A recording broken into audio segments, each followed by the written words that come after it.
Hoje vamos conversar com Rafaela. Ela é psicóloga há mais de 13 anos. Ela é especialista em terapia de casal e famílias, com foco no atendimento de adultos que enfrentam dificuldades emocionais, desafios nos relacionamentos e na construção de limites saudáveis. Bem, Rafaela, para começar o nosso bate-papo, seja muito bem-vinda. Hoje em dia você percebe que as pessoas estão mais cansadas emocionalmente?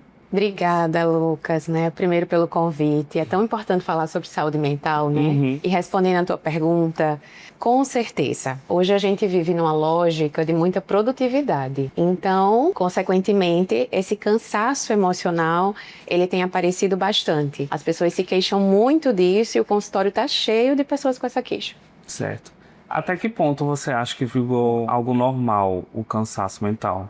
Eu acho que a gente começou, Lucas, a acreditar que se a gente não estiver sendo produtivo, a gente está sendo improdutivo e, de algum modo, esse cansaço ele vai sendo um sinônimo de produtividade. Então, de certo modo, se eu estou me sentindo cansada, é porque eu sou uma pessoa altamente produtiva. Então, eu sirvo para a sociedade, eu sou um bom profissional. Se eu estou me sentindo descansada, significa que eu deixei de fazer alguma coisa. E se eu deixei de fazer alguma coisa, eu estou em dívida, em débito, com alguém, com amigos, com o meu trabalho. E aí o que vai acontecendo? Eu vou sentindo cada vez mais cansada, mas eu vou naturalizando. Então hoje as pessoas nem sabem exatamente dizer, será que eu estou me sentindo cansada? Será que eu estou sobrecarregada? Ou será que é assim mesmo a vida adulta, sabe? Entendi. Como a gente sabe que não é apenas uma rotina, mas sim um sinal de alerta? Acho que um grande exercício, Lucas, é a gente começar a olhar para o nosso corpo. Então eu vou olhar para a minha qualidade de sono, eu vou olhar para a minha alimentação, eu vou olhar principalmente para como eu era uns anos atrás e como eu estou hoje. Então, eu estou sentindo muita dor de cabeça que eu não costumava sentir. Eu estou sentindo problemas intestinais que eu não costumava ter. Então, eu vou começando a observar. A minha vida mudou nos últimos anos porque eu tenho mais atividades ou porque as atividades que eu faço hoje me desgastam muito mais. Eu acho que uma grande diferenciação é a gente perceber. Eu sinto prazer nas atividades que eu faço e eu sinto que essas atividades me recarregam, me trazem mais energia, ou eu sinto que elas só me drenam. Então, normalizar cansaço, muitas vezes, tem relação com a gente imaginar como a gente deve ser. Só que basta a gente ser. Então, um convite é, olha para o teu corpo. Como é que está funcionando? Como é que está a tua respiração? Como é que está a tua frequência cardíaca? E assim a gente vai se conhecendo. Já puxando o gancho dessa parte física, o que você acha que pode impactar não só na mente, mas sim também no corpo? Ah, com certeza, a gente vai ter, como eu estava mencionando, mais dores de cabeça, eu vou ter mais dificuldades alimentares, eu vou ter irritabilidade, eu vou sentir que o estresse no nosso corpo, ele libera hormônios que são prejudiciais à nossa saúde. E eu vou sentir isso no meu corpo de algum modo. Então, observar esse corpo é importante até para a gente perceber essas diferenciações. Vão ter pessoas com problemas de pele, vão ter pessoas com processos inflamatórios. Que é muito ligado a algumas doenças psicossomáticas. Isso, Psoríase. perfeitamente. Perfeitamente. Doenças autoimunes, que as pessoas percebem logo que o nível de estresse está mais acentuado, porque elas conseguem ver essa manifestação, por exemplo, na pele delas. Sim. Na dificuldade respiratória. Então a gente consegue ver isso bem propriamente no corpo, sabe, Lucas? Sim. Diante desses sintomas que você falou, como é que eu devo saber se não é um problema de saúde mental, ansiedade, estresse, irritabilidade, e não algo corriqueiro do diria, é só uma dor de cabeça, eu estou sentindo só uma coceira, apareceu um ferimento na pele e não está atrelado ao estresse? Certo, Lucas. A gente vai olhar para a frequência que isso aparece e a gente vai olhar para a quantidade de sintomas que estão associados a isso. E, por exemplo, eu não estou conseguindo dormir bem. Eu não consegui dormir bem em uma semana, uma única vez. Ou dentro de 7 dias, 4 vezes eu não consegui dormir bem. Eu estou com algumas erupções na minha pele. Isso apareceu uma vez a cada 6 meses? Ou isso tem aparecido frequentemente, toda semana isso tem aparecido? Quando o descanso ele não é mais restaurador, é porque não basta mais só uma noite de sono. Não basta só um final de semana e eu já me sinto energizada para as atividades do meu dia a dia. Eu durmo à noite e acordo no outro dia como se eu não tivesse dormido. Passa o final de semana e vai começando a segunda-feira, eu já fico com vontade de chorar porque a semana já vai começar de novo e eu nem tenho a sensação que acabou. Então, o que é importante a gente observar é a incidência disso, mas principalmente a duração e a frequência desses episódios. Entendi. E aí procurar ajuda, porque podem ser questões fisiológicas que podem estar envolvidas, em primeiro lugar, mas também pode ser esse emocional, mostrando pra gente que essa desorganização, ela não tá fazendo muito bem. E a gente tá precisando dar uma parada, dar uma reorganizada na agenda, para se reequilibrar e poder ficar saudável novamente. Entendi. Na parte clínica, no seu consultório, o que é que você observa que as pessoas mais negligenciam nessa área? Olha, eu acredito que é o autocuidado. Mas o autocuidado de que maneira?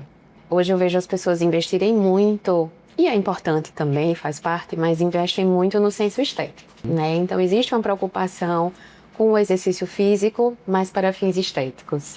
Existe uma preocupação com o cuidado corporal, mas para fins estéticos. E, infelizmente, as pessoas têm muita dificuldade de acessar esse cuidado consigo mesmo. Como é que tá? Como é que eu estou me ouvindo?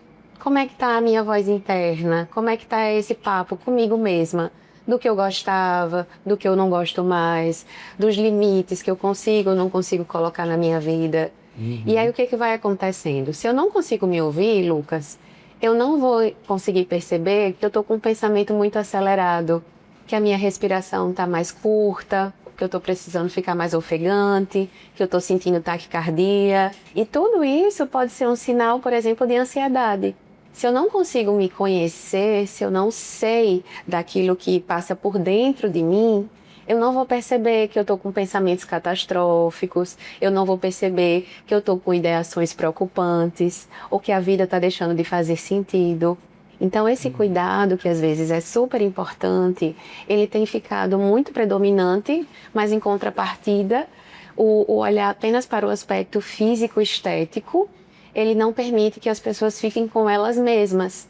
Então, a gente muitas vezes não suporta ficar sozinho, sem uma tela nos acompanhando, sem um barulho, sem acompanhar uma rede social, sem estar conversando com pessoas.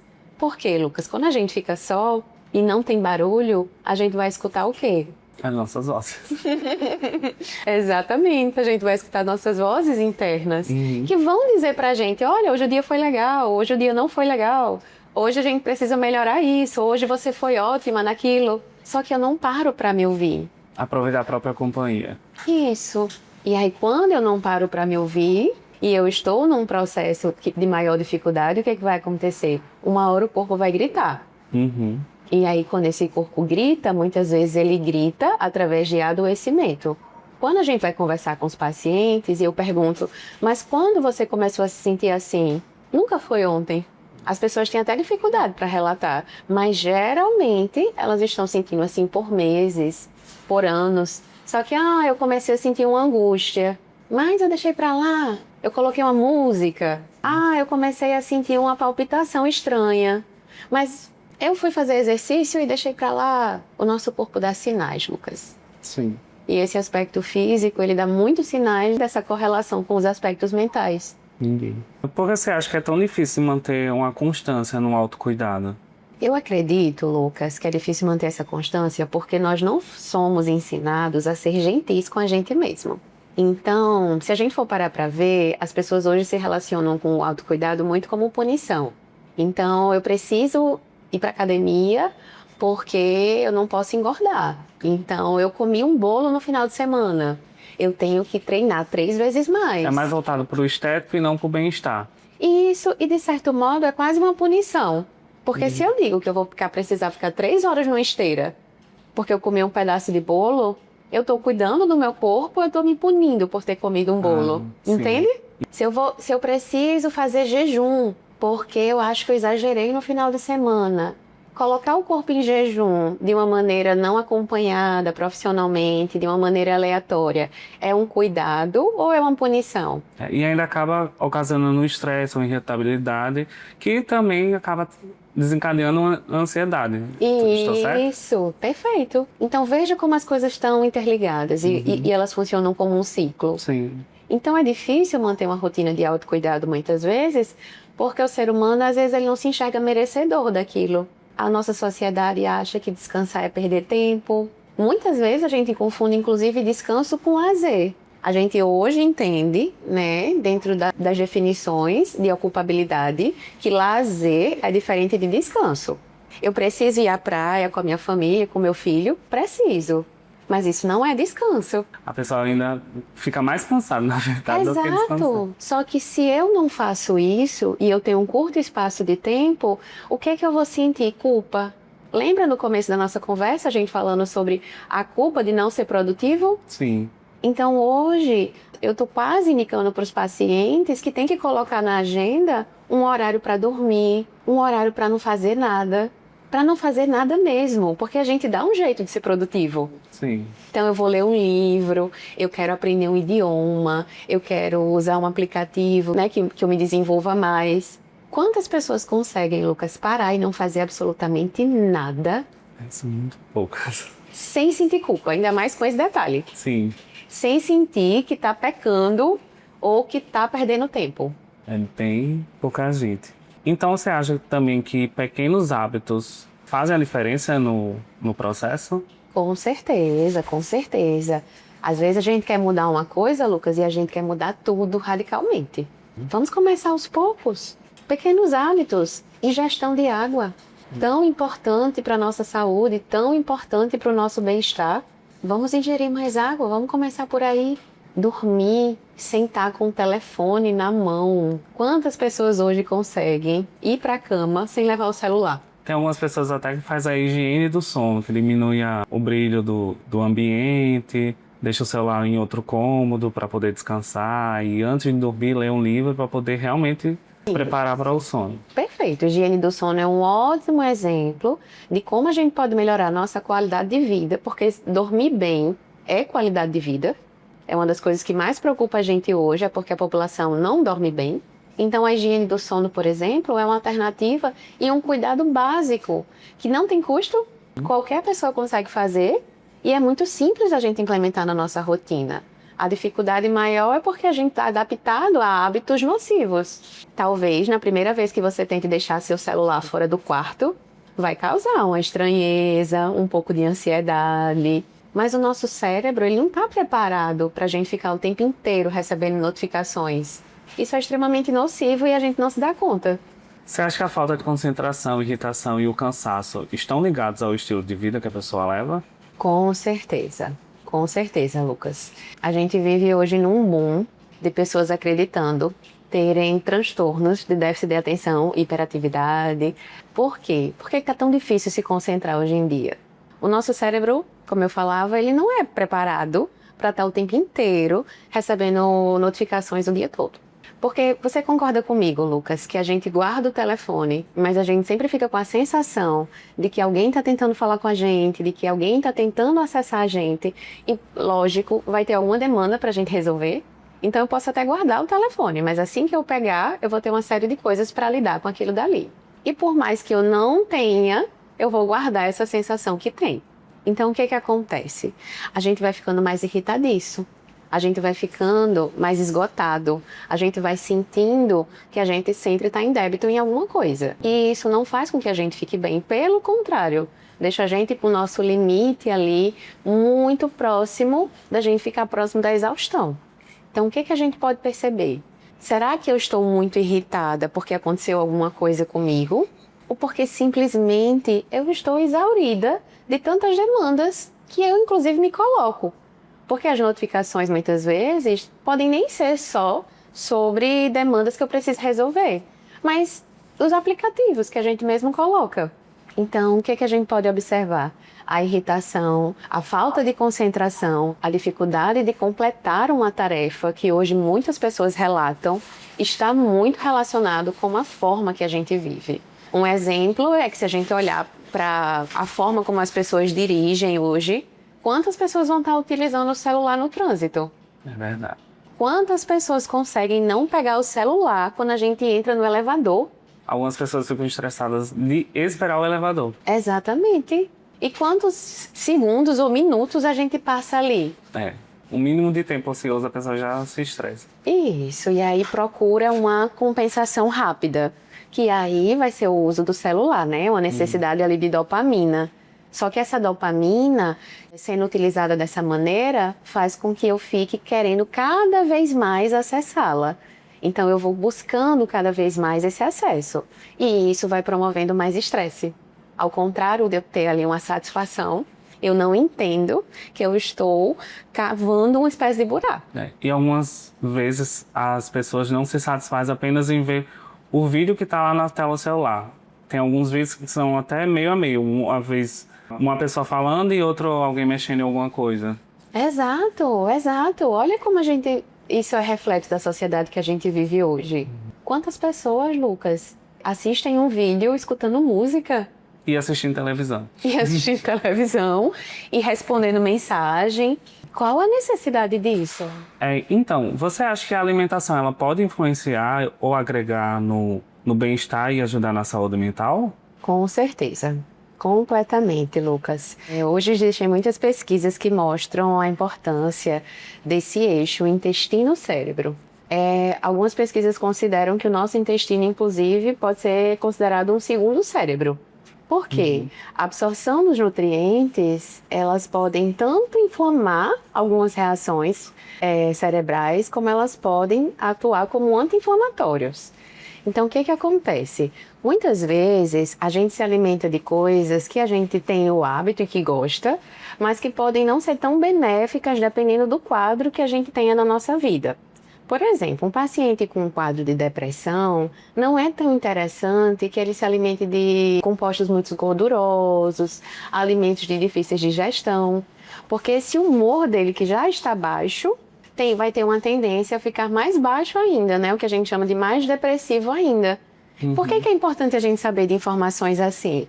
Porque eu conscientizo alguns pacientes que naquele dia que você chegou do trabalho muito cansado, que você está se sentindo mal, e aí vem uma ideia de que hoje eu preciso me mimar, eu preciso de um hambúrguer com batata frita para eu me sentir bem. Na verdade, como o corpo vai demorar mais para digerir esse alimento que é altamente gorduroso e calórico, eu vou me sentir ainda pior quando eu terminar de comê-lo.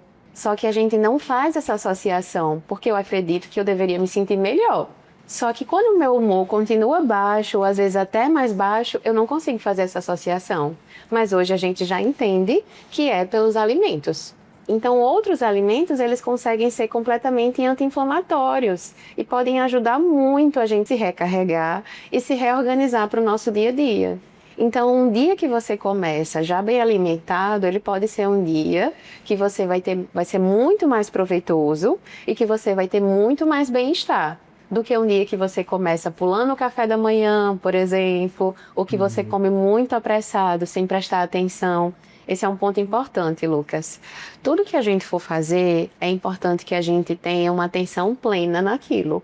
Então, se eu estou me alimentando, é importante que eu olhe para o alimento, que eu perceba a textura, que eu perceba o gosto. E sem telas. Com certeza sem telas, Lucas. Tem muita gente hoje em dia que não consegue fazer uma refeição que não seja assistindo alguma coisa no celular. Exato. E aí, será que eu estou prestando atenção na tela ou eu estou prestando atenção no meu alimento? E, como a gente falava, esse é um movimento que eu sobrecarrego ainda mais o meu cérebro, porque ele tem que estar atento a duas coisas. A gente não pode esquecer disso. O nosso cérebro é como se ele fosse um funcionário dentro de uma empresa. Se eu coloco um funcionário para executar 20 tarefas, ele vai conseguir fazer as 20 tarefas ao mesmo tempo, de uma maneira bacana, de uma maneira eficiente, ou talvez ele deixe algumas pelo caminho. O nosso cérebro ele vai fazer da mesma forma. Então, se eu estou me alimentando, assistindo algo, ou prestando atenção em outra coisa, ou me alimentando enquanto eu faço outra atividade que também acontece, esse processo digestivo, ele não vai acontecer de maneira satisfatória. Então, eu posso perder até a absorção de alguns nutrientes, acredita, Lucas? Porque o cérebro ele não entendeu que naquele momento ele precisa guardar toda a energia dele para cuidar daquele alimento. Então, hoje nós temos alguns estudos que mostram que pessoas que comem executando outra atividade, elas têm a capacidade de absorção completamente reduzida. E isso pode acarretar até em déficits nutricionais. Quando você acha que a suplementação entra como um aliado nesse processo de mudança de hábitos? Lucas, muitas vezes a gente precisa entender que a força de vontade ela não vai ser suficiente. Nós precisamos lembrar que o nosso cérebro ele é químico. Então, em alguns momentos, nós vamos estar com a deficiência de nutrientes, a gente vai estar com a deficiência de hormônios, a gente vai estar com a deficiência de neurotransmissores. E para que isso possa ser sanado, eu vou precisar de uma suplementação, eu vou precisar de um complemento que cuide desse aspecto físico-químico. Porque eu posso estar muito entusiasmada em querer ir para a academia todos os dias, mas se o meu cérebro ele não tem a ajuda necessária para isso, como é que eu vou conseguir fazer? Sim. Pelo contrário, eu vou ter mais dificuldade ainda e eu vou entrar num processo de adoecimento muito mais complexo. Então a suplementação, ela entra como esse apoio, ela entra como essa base estruturante de que muitas vezes eu vou ter uma falta que não vai ser reposta só com a mudança de hábito. Essa falta ela vai ser reposta com a inserção de alguma substância, seja ela farmacológica, seja ela a nível alimentar, nutricional. Sim, principalmente que existem algumas suplementações que ajudam a diminuir o cortisol, que diminui o estresse, a irritabilidade, ajuda também na suplementação quando no processo de emagrecimento de alguém, que para algumas pessoas é muito complicado e pode ser um aliado também. Isso. Que todos esses aspectos, eles se relacionam também com a nossa autoestima e com a nossa segurança, Lucas. E não tem como a gente melhorar dentro desse aspecto, né, desse contexto de saúde mental, se a gente não estiver se sentindo bem com a gente mesmo. Sim, sim. Principalmente algumas suplementações que ajudam a melhorar o sono, diminuir a irritabilidade, trazer mais disposição, que às vezes as pessoas também confundem ansiedade ou depressão e às vezes é só o déficit de alguma vitamina também, não é? Perfeito, Lucas. E essa pontuação que você faz sobre o sono é fantástica. Uma pessoa que não dorme bem, ela vai ter muita dificuldade para se organizar durante o dia. Então, muitas vezes, ela não dormir bem vai ser precursor de uma série de outros adoecimentos. Então, entrar com a suplementação que ajude essa pessoa a ter um sono satisfatório, a dormir bem e a ter um sono que possa ser restaurador, vai ser importantíssimo para o cuidado dela em qualquer doença que ela tiver, para o emagrecimento que ela precisa ter, para aprender as coisas do dia a dia, então para estudar, para se concentrar. Sim. Então esse movimento de dormir bem e aí promovido pelo auxílio, né, de alguma substância é fundamental. E esse ponto que você trouxe também é muito importante. Antes da gente pensar em qualquer diagnóstico de saúde mental, a gente precisa fazer uma bateria de exames para que a gente possa observar se a gente de fato não está com nenhuma questão fisiológica subjacente, porque muitas vezes alguns pacientes ao longo dos anos já foram tratados para depressão quando alguns tinham anemia. Às vezes a vitamina D baixa também. Vitamina D baixa, vitamina B12. Então, a gente precisa dessa associação o tempo inteiro, desse entendimento que é físico e mental. Nem tudo vai ser apenas físico, nem tudo vai ser apenas mental. A gente precisa ter esse cuidado e esse olhar bem apurado para não deixar essas coisas passarem, E né? fazer um acompanhamento com profissionais, não olhar no TikTok, inteligência artificial, que muita gente faz. Exatamente. Você acha que o acompanhamento profissional faz diferença nesse processo? Com certeza. Tem um acompanhamento especializado, dá para o paciente a garantia de que ele vai ter um acompanhamento definido individualmente para ele. Diferente da gente olhar na rede social, diferente da gente perguntar à inteligência artificial, que eu vou receber uma resposta genérica, baseada num todo, e que muitas vezes pode não se adequar à minha realidade. E às vezes também uma informação errada. Ainda corre o risco de ser errado. Ainda corre esse risco.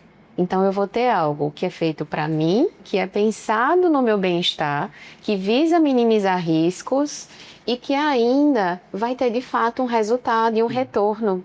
Muitas vezes as pessoas têm queixas, Lucas, sobre suplementação, sobre medicação, porque não se sentiram bem, porque não tiveram aquele resultado esperado, mas porque muitas vezes elas fazem um tratamento inadequado, prescrito por um profissional não especializado naquela área. Por isso que eu sempre digo, né? Eu sou bem defensora de que aspectos de que saúde mental devem ser tratados com profissionais de saúde mental. Você está com um problema intestinal, você está com um problema gastro, você vai procurar o médico dessa área. Você está com uma queixa neurológica, você procura o neurologista.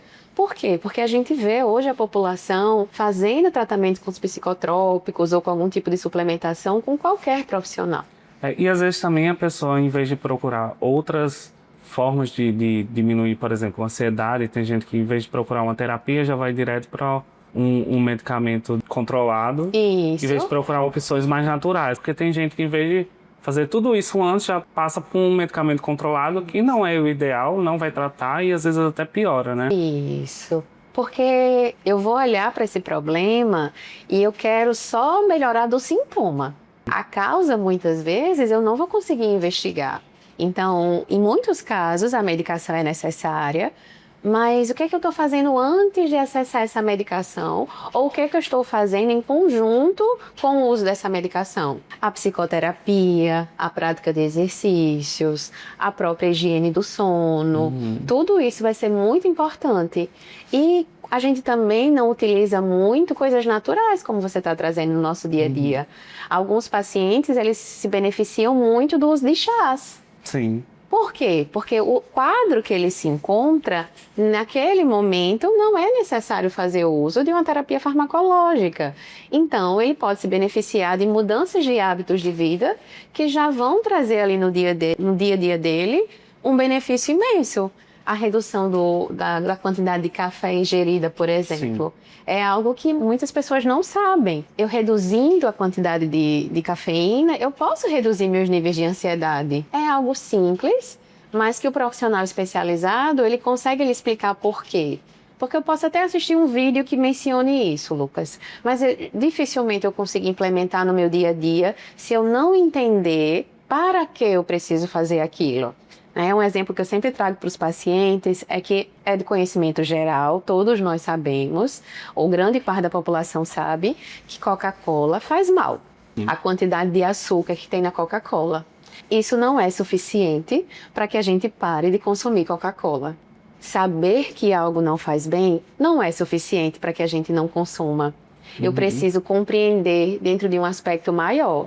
E o acompanhamento profissional, ele ajuda a gente a se aprofundar em alguns tópicos para a gente entender isso.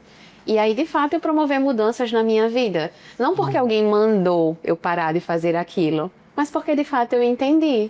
E posso substituir por outras coisas. Sim. Eu estou percebendo ultimamente que mais o pessoal da nova geração está se conscientizando sobre isso.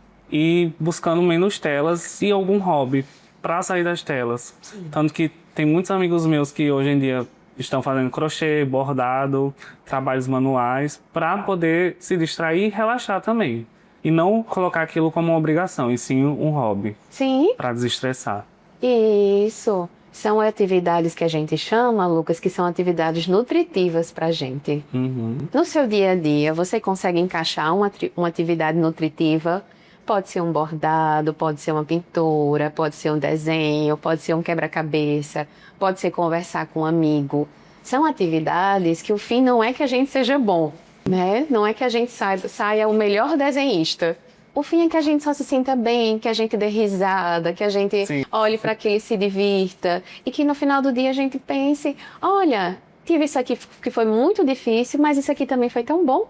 Então, são pequenos hábitos que é importante que a gente traga mais para a nossa vida. Sim. Rafaela, muito obrigado pela sua participação. Adorei nosso bate-papo sobre saúde mental.